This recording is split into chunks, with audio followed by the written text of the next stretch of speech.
tal-enerġija li kien preżentat tul din il-kampanja elettorali se jkun qed jaħdem bil-Liquified Natural Gas.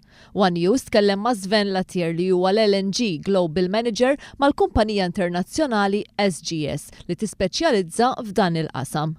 La Taire qal li t-terminals tal-LNG saru komuni ħafna madwar l-Ewropa. Every European country that's situated along the coast has at least one LNG terminal, and also those who haven't are building one or have at least plans or intentions to build one.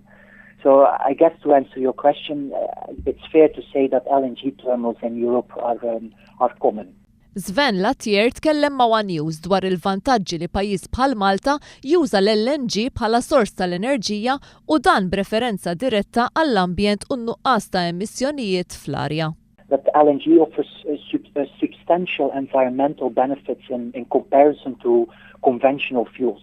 To give you an example, sulfur and particle emissions would be reduced to almost zero, and nitrogen oxide emissions by 85 to 90%. And as a last example, I would say net greenhouse gases by 15 to 20%. So I guess on the environmental side, so that's definitely a big advantage. Jgħid illi l-gass se jkun l-aktar sors importanti għall-enerġija fil-futur qrib. Tkellimna ma' Sven La Taire anki dwar il-possibilità ta' incidenti meta jintuża l-LNG.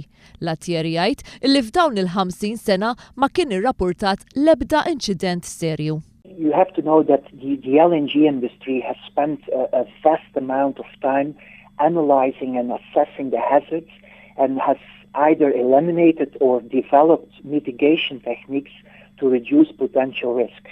So as a result, in more than 50 years of commercial LNG use, no major accident or safety or security problem have ever occurred, either in the port or at sea.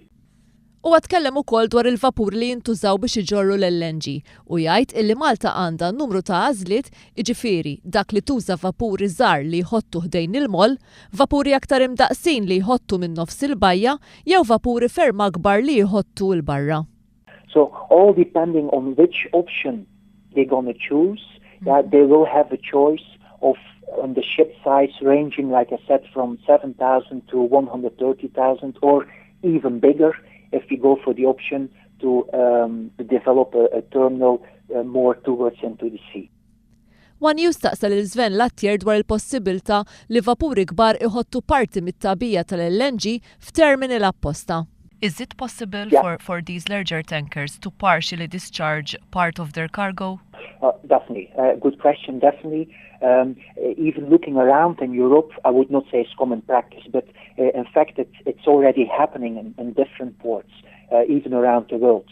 So there's absolutely no safety concern or whatsoever related to this kind of operations. In fact, I anticipate or envision looking into the future that it might happen more and more.